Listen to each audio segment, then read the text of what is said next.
Entonces, continuamos con la última ponencia del coloquio de hoy, del,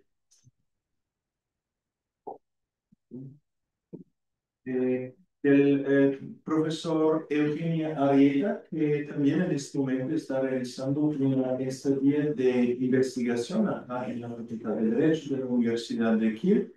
Es profesor de la Universidad Pontificia Bolivariana y también profesor de la Universidad EAFIT en Medellín. Y no solo es jurista, sino también psicólogo y Soy filósofo. psicólogo y filósofo, más no jurista. Bueno. Y va a hablar el día de hoy sobre el tema ejercicio ético de las profesiones. Muy bienvenido y Gracias. Eh, Les voy a pedir excusa de no estar en el atril. Eh, Quiero sentarme aquí un poco por un malestar que tengo, entonces, eh, muchas gracias. Bueno, en principio agradecer a los directivos de la Escuela de Derecho, sus autoridades, particularmente al profesor Michael Espero, por su amable invitación. De igual manera, a la Asociación Pueblo Alemana de juristas y directivos por permitirme pues hacer parte de este evento. De igual manera, es un honor para mí participar en este espacio, compartiendo escenario con los colegas que me han precedido.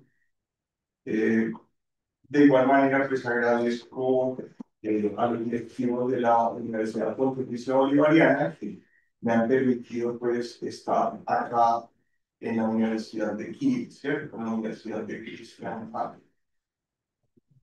Eh, el título que tengo o que he colocado pues a esta intervención se titula Ejercicio ético de las profesiones.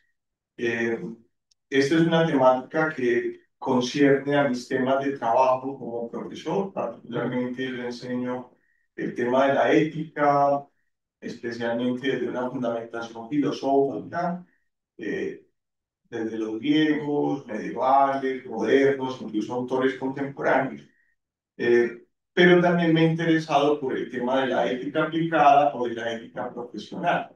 Eh, por eso esta temática también de interés que incluso pude en su momento desarrollar en un trabajo pues, de maestría.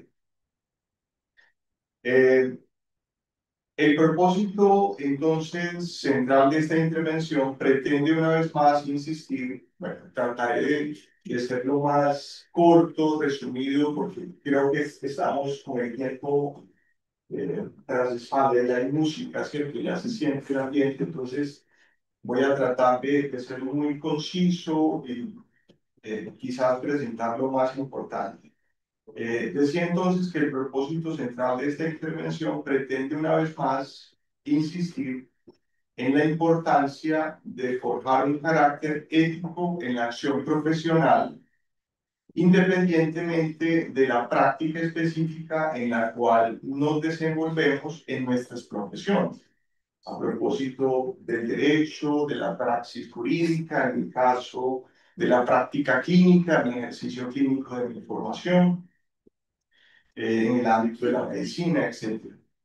Apelar al tránsito de una voluntad que no es enteramente buena por nuestra naturaleza sensitiva y abogar por una máxima que dignifique nuestra condición humana en un ejercicio prudencial y deliberativo son cuestiones importantes que se inscriben en el ámbito de un entorno profesional. De modo específico, los invito a centrar la atención en la temática del deber moral en el ejercicio ético de las profesiones. Para tal fin, entonces, partiremos del análisis y desarrollo de los conceptos que lo fundan como problema filosófico, a saber, la profesión, que abordaremos desde una breve mirada histórica, la deontología como ética profesional Y por supuesto, la cuestión del deber, que quizás sea uno de los elementos centrales que les voy a presentar. Son entonces los tres momentos lógicos que orientan esta intervención. En la sociedad contemporánea se ven reflejadas las consecuencias de una progresiva falta en la reflexión ética y su relación particular con el ejercicio de las profesiones. Algunas de ellas quizás un poco más visibles por el compromiso que tienen frente al objeto de ocupación, en el caso de la medicina, pero de igual manera en las otras profesiones también hay elementos que pueden incluso comprometer la vida y el destino de la humanidad. La tesis que pretendo desarrollar se puede formular de la siguiente manera. El deber moral aplicado a la práctica profesional cobra un verdadero sentido a condición de un compromiso existencial del sujeto y su autonomía. Digo esto a condición de que muchas veces los códigos deontológicos se quedan meramente en enunciados, en fórmulas, en teorías, y no se asumen como un compromiso verdadero, ¿cierto? Un compromiso existencial. De tal manera que quizás sobre ello voy a tratar de insistir o va a ser una de las líneas eh, que trataré pues como de explicar. En esta intervención no pretendo dar a los asistentes una conclusión última y definitiva sobre la forma de obrar adecuada, sobre la forma adecuada de obrar moralmente en el ámbito profesional.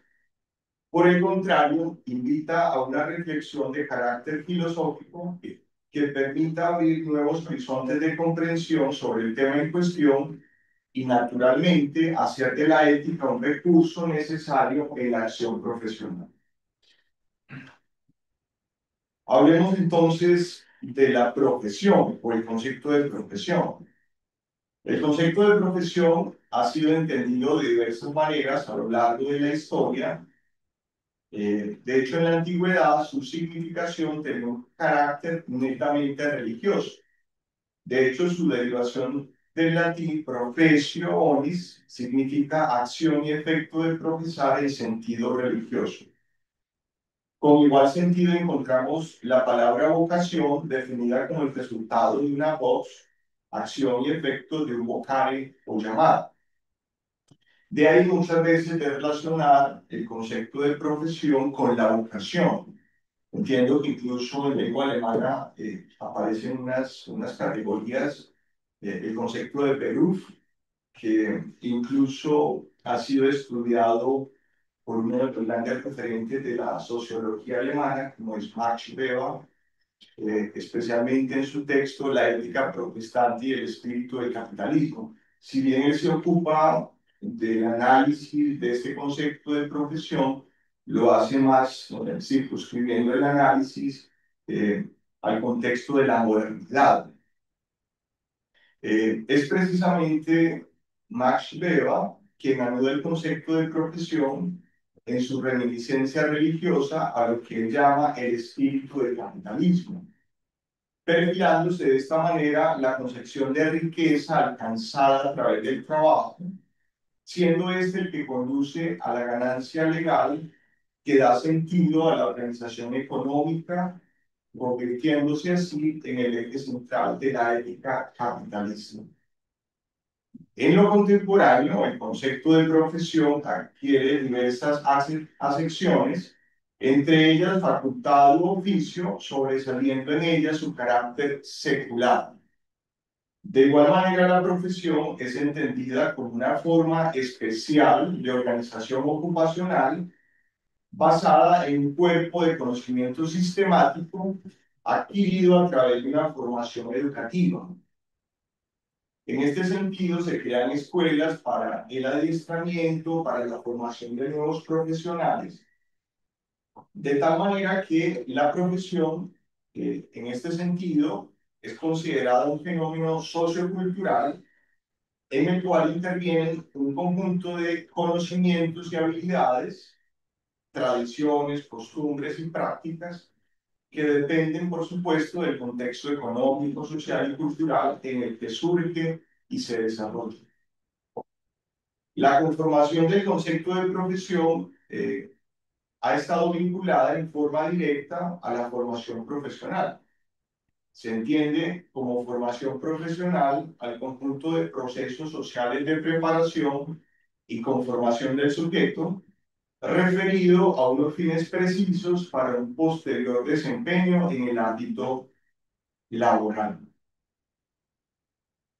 Hablemos entonces de la deontología. Simplemente lo que quiero señalar en lo que he expresado sobre la profesión es cómo es importante, a mi modo de ver, hacer como una especie de hermenéutica del concepto, cómo el concepto se va cargando de sentido, de matices, pero de igual manera introduciendo un contenido moral. Vemos entonces que el concepto de profesión no solo es utilizado en el sentido de un ejercicio laboral, sino que además trae consigo un contenido moral. El profesional, en este sentido, es una persona que ejerce un determinado y especializado trabajo al servicio de un grupo social o de la sociedad que con previa preparación para ello está en capacidad de realizar. Este ejercicio o actividad laboral debe contar primordialmente con unos deberes específicos, y aquí empieza pues como el vínculo, las relaciones con la deontología. Insisto, debe contar primordialmente con unos deberes específicos del profesional, los cuales son objeto de estudio de la ética y de modo mucho más específico de la deontología. Con cierta frecuencia hablamos de ética y deontología como si fuesen sinónimos, pero creo que es posible hacer también precisiones sobre ello. Quizás por asuntos de tiempo no lo voy a hacer, simplemente decir que la deontología es, si se quiere, un ámbito específico, muy propio, muy particular de la ética o del ámbito de la ética, eh, que tiene pues unos propósitos muy concretos y es precisamente establecer los deberes que son necesarios, que son importantes en el ejercicio de las profesiones. Eh, Soy consciente de que cuando hablamos de ética y de moral hay diferentes versiones para hacer referencia pues a estas temáticas, incluso en el ámbito de la filosofía, ¿cierto? Cuando uno lee, por ejemplo, Aristóteles, Kant, Hegel, autores incluso contemporáneos, lo que uno puede percibir es que no hay una unidad de criterios, de matices, de sentidos, a veces se utilizan de manera indistinta. Me parece que lo importante es tratar de ponernos de acuerdo de qué estamos hablando o a qué hacemos referencia cuando hablamos de ética y de moral. En este sentido, yo les propongo pues una de las versiones que tenemos en el ámbito pues de la academia, de la reflexión, de la filosofía, referido pues a este asunto de ética, moral y deontología. Decía entonces que la deontología aplicada a las profesiones se denomina deontología profesional o moral profesional también, así es considerada, y es la disciplina que se ocupa de formular, determinar y regular el conjunto de responsabilidades morales o reglas de acción necesarias para el buen ejercicio de una profesión. ¿Cierto? Esto ya de alguna manera lo habíamos enunciado. Generalmente la deontología, como ustedes conocen seguramente más en detalle eh, que yo, por la formación jurídica que tienen, la deontología generalmente se traduce en códigos escritos que han sido aprobados con anterioridad por un grupo de profesionales. En este sentido, encontramos una definición general de un código profesional diciendo que es la ordenación sistemática de principios, normas y reglas establecidas por un grupo profesional para su propia vida, con el fin de regular y dirigir la conducta moral de sus miembros y de sus relaciones mutuas. Y en eso pues hay diferencias con los, por ejemplo, reglamentos de trabajo u otro tipo de códigos que tienen otros sentidos a diferencia del código o de la deontología profesional. Probablemente recordarán ustedes que quizás el código deontológico, entre comillas, más conocido o el que aparece quizás más estudiado es el código hipocrático de los médicos, probablemente como un primer ejemplo, eh, digámoslo así, de lo que sería un código profesional. Recordemos que en este recogen una serie de obligaciones que, según Hipócrates, deben cumplir los médicos, como la conservación de la vida del paciente o la salvaguarda de su intimidad. De tal manera que la deontología profesional, a modo general, pretende fijar un conjunto de normas morales que sean iguales para todos los miembros de una práctica profesional determinada. De tal manera que los códigos deontológicos no solo evidencian de forma general la dimensión ética de la actividad profesional, sino que establecen además sus contenidos morales concretos, a saber, las normas y obligaciones que la deben orientar, que la deben guiar, facilitando en este sentido a los profesionales criterios de referencia éticos que muchas veces ponen en cuestión temas concernientes al relativismo, en el sentido de que todo está permitido o toda práctica profesional está permitida, eh, propiciando a su vez un marco común compartido por todos los profesionales. De tal manera que la ética aplicada al ejercicio de la profesión se le llama comúnmente ética profesional y se centra ante todo en reflexionar, por ejemplo, qué es bueno hacer al servicio de que bien se está una profesión, cuál es el tipo de bien que busca como finalidad de la profesión, de tal manera que el profesional ha de planearse sus telos, es decir, la meta, el objetivo, el propósito que pretende alcanzar mediante su profesión.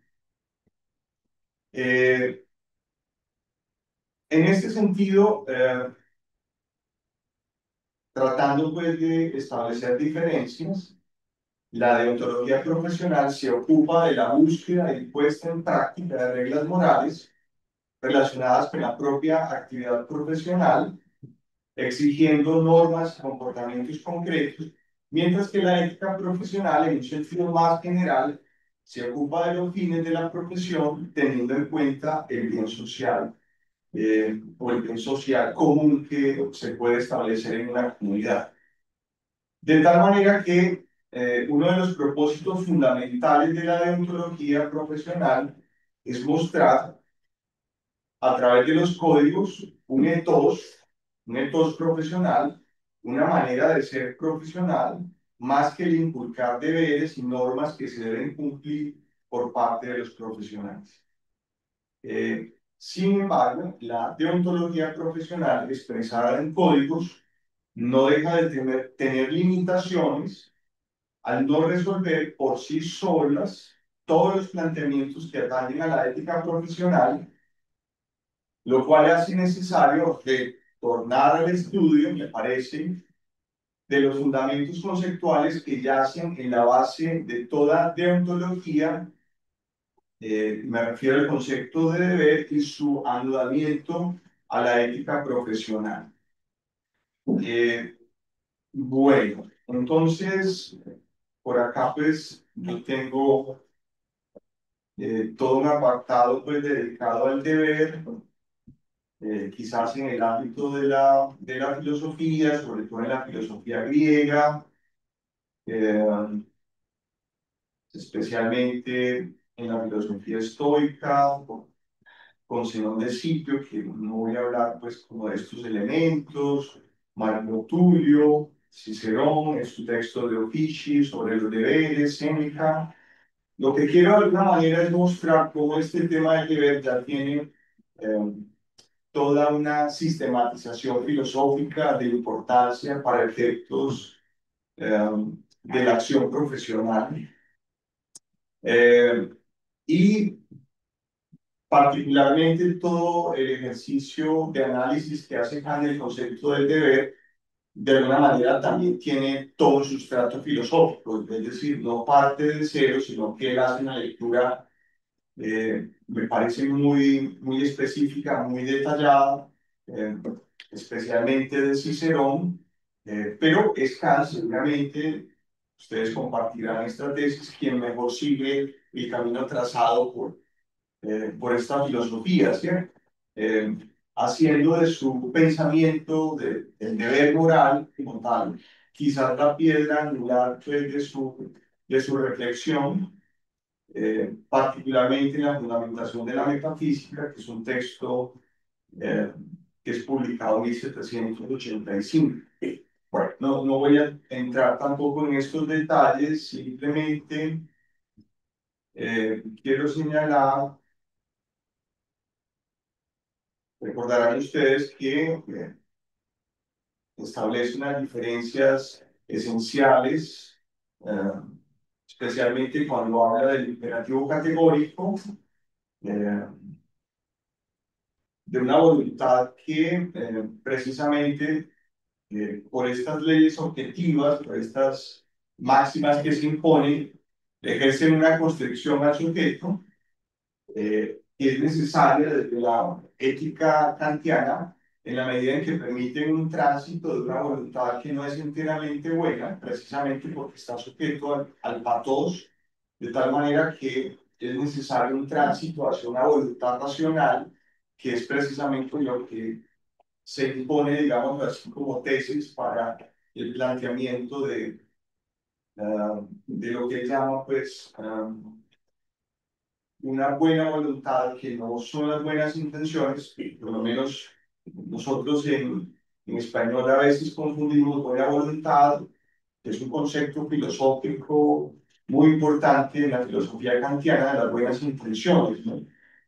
Lo que quiero señalar es cómo esta buena voluntad es precisamente determinada por estas leyes o estos principios, estas máximas que exigen una constricción al sujeto, una obediencia, en este caso, categórica, ¿no? Es cierto que hace diferencia entre el imperativo hipotético categórico, no voy a entrar tampoco en esos detalles, simplemente decirles que este deber se presenta al sujeto como la obediencia a una ley que es universalmente válida para todos los seres racionales, y como nos enseña Kant, la prueba de un auténtico imperativo moral, como es nombrado por él, es que se pueda universalizar, es decir, que se pueda querer que sea una ley universal. Decíamos que al llamarlo categórico lo hace en contraposición a los llamados imperativos hipotéticos. Recordemos que un imperativo hipotético ordena una conducta como medio para el logro de una finalidad determinada, mientras que el categórico no está limitado por ninguna condición. De tal manera que el imperativo categórico da razón del carácter del deber moral, declarando que la acción es necesaria por sí misma sin referencia alguna o fines o propósitos particulares, ¿sí? De alguna manera es lo que invalida eh, la moralidad de la acción desde la perspectiva kantiana.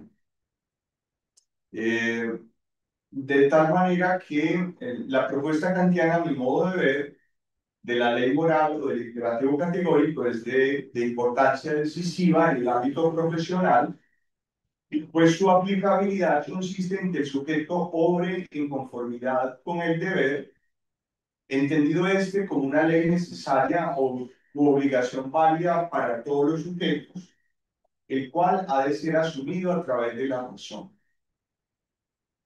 Bueno, aquí hablo un poco también de la la importancia de las máximas, de lo que implica la autodeterminación del sujeto. Eh, lo que quiero señalar para ir ya concluyendo es que, por ejemplo, hablemos de la autonomía, finalmente es otro concepto esencial en la ética kantiana.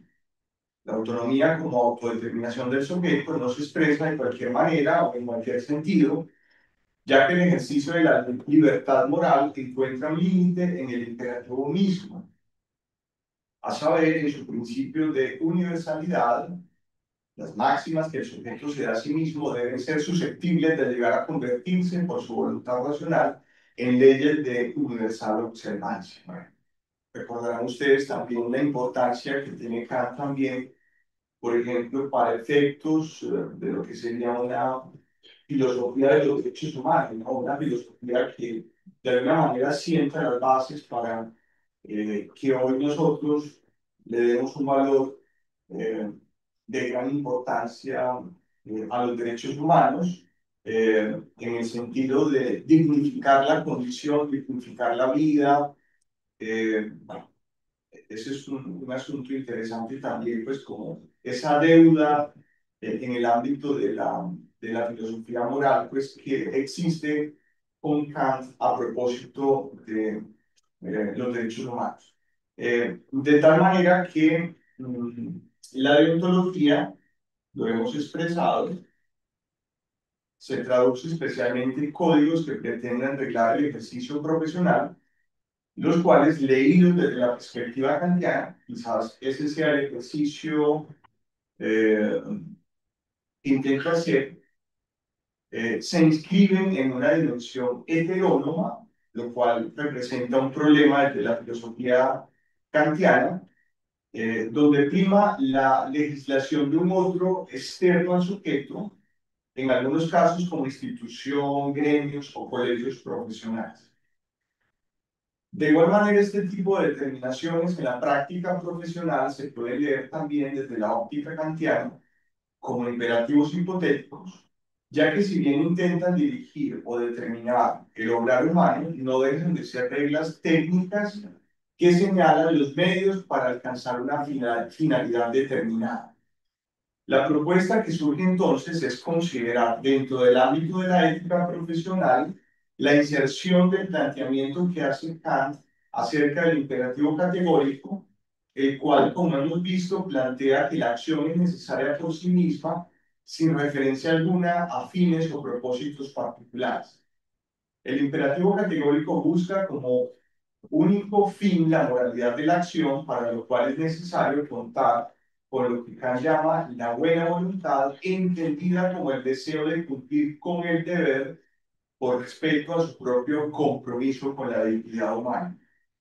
Esta máxima debería convertirse en un principio ineludible para todos los profesionales, al saber que la ley moral condiciona la voluntad racional mediante la razón pura a priori, de tal manera que el actuar profesional también pueda estar orientado por esta ley o imperativo categórico. A modo de conclusión, y con esto termino, la propuesta kantiana permite abrir un horizonte quizás inédito en la reflexión de la ética profesional al introducir conceptos como el de autonomía y buena voluntad.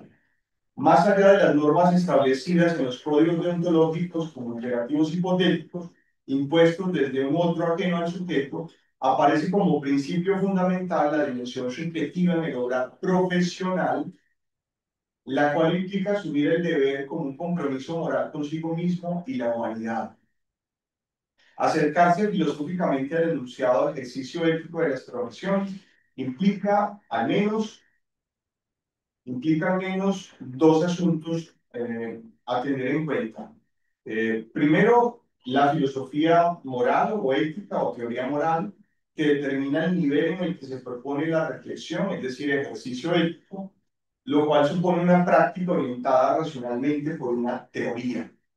Este aspecto debe incluir también una referencia a la deontología o ciencia de los deberes, utilizada comúnmente como sinónimo de ética profesional, El otro aspecto más semántico terminológico tiene que ver con la explicación del concepto de profesión y su evolución histórica, por lo menos esta breve mirada muy tangencial que hicimos. De tal manera que con mucha frecuencia se habla de lo profesional sin la mediación de una hermenéutica del concepto, sin considerar su recorrido a lo largo del tiempo, en el que para el campo particular de la ética es importante. Otra conclusión es que basándonos precisamente en la teoría kantiana del imperativo categórico es posible pensar un ejercicio ético de las profesiones, una práctica de la vida profesional a partir de la noción de autonomía del sujeto. Este deber o responsabilidad profesional que los códigos deontológicos presentan con frecuencia en reglas y fórmulas vaciadas, a veces distanciadas de las situaciones concretas y circunstancias de la práctica profesional, deben transformarse, a mi modo de ver, en un compromiso existencial y autónomo, expresarse en un logos, conciencia personal, producto del equilibrio entre lo psíquico y lo social, si se quiere un ejercicio prudencial, a partir del cual se pueden construir todas las posibilidades de la acción profesional. De tal manera que la ética profesional es posible configurarla desde adentro, desde la entidad inalienable de la subjetividad humana.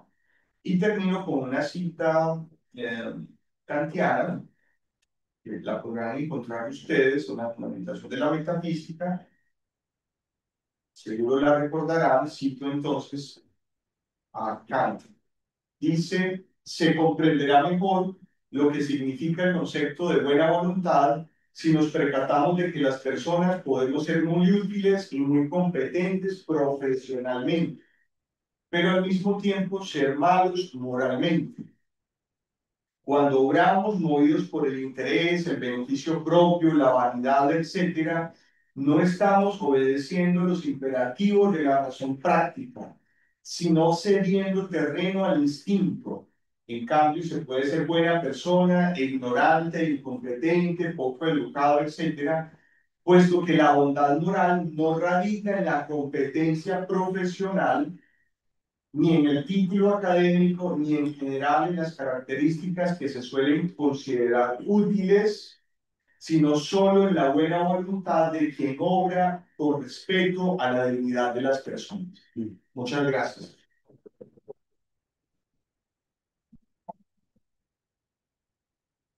Muchísimas gracias al profesor Eugenia Arrieta por su ponencia sobre la ética profesional. ¿Hay preguntas o comentarios?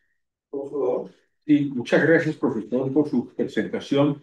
Me llama mucho la atención su lectura de la profesión, que marca además con una frase de Max Weber.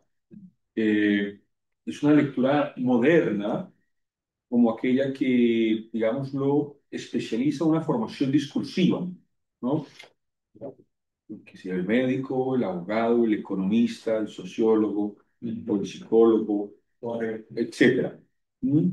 Eh, pero mi pregunta es, con los desarrollos contemporáneos, muchos no somos la representación de una profesión como formación discursiva, sino que en nosotros confluyen muchas formaciones discursivas. Uno puede ser juez y docente, puede ser abogado defensor, ¿no? Y asesor de empresa, puede ser médico y luego integrar un club de cannabis, que sé, ¿no? Barrista del Deportivo Independiente Medellín, preparador físico atlético nacional, yo qué sé, ¿no? Eh, ¿Cómo en ese marco, que no es el de una especialización de formación discursiva, puede concebirse una deontología de la profesión? Sí, quizás mi acento estuvo marcado precisamente en la cuestión de lo deontológico, como usted lo señala, en este tipo de profesiones eh, que con previa preparación para ello, en el adiestramiento, en la formación se hace, ¿cierto? Incluso una crítica en el sentido de las limitaciones deontológicas que eso tiene, donde muchas veces la praxis real se aleja muchas veces de lo que contienen este tipo de códigos. Pero es cierto que hay otro tipo de profesiones, incluso de oficios, que no son constituidos como tal, o no hacen parte de un gremio profesional de un colegio, como usted lo señala. Ahora este asunto de los nómadas digitales, bueno, una serie de actividades que hoy en día son una realidad, pero que no hacen parte necesariamente pues, de un corpus que exige una reglamentación moral eh, y muchas veces también pues una reglamentación jurídica, ¿no? Porque muchas veces eh, esto, eh, como ustedes lo llaman en el ámbito jurídico, se compulsan copias para efectos de investigaciones que pueden tener efectos ya penales por la acción profesional. Entonces, me parece que esta reflexión de la filosofía moral kantiana eh, es posible pensarla incluso en esas nuevas profesiones u oficios, independientemente de que se inscriban en colegios o en instituciones como tal, ¿cierto? Eh, Probablemente Kant, la filosofía kantiana no tenía como ese propósito de ser pensada o analizada para este tipo de instituciones. Él lo hace precisamente como un ejercicio para todos los seres racionales. Entonces, me parece que la filosofía moral kantiana, que ha sido un intento, permite de alguna manera esa autorregulación, ¿cierto? Porque a la larga es una autorregulación que el sujeto se da a sí mismo, ¿cierto? Es un poco lo que yo intento hacer. Es importante los colegios, la deontología, etcétera, etcétera. Pero también es importante el ejercicio deliberativo, jurisprudencial, que el sujeto mismo pueda hacer, y en ese caso, pues, creo que la filosofía nos da una mano, independientemente, pues, como de las profesiones clásicas. Gracias. Bien. Muchísimas gracias otra vez al Gracias. profesor Eugenia Arrieta y a todos los participantes por participar en este evento sobre las ponentes. Con esto me gustaría terminar este coloquio. Les deseo a todos una buena semana de Kiel, eine schöne Kieler y nos vemos en el próximo evento de la Universidad de Kiel, de la Asociación Colombo-Alemana de Juristas. Hasta luego.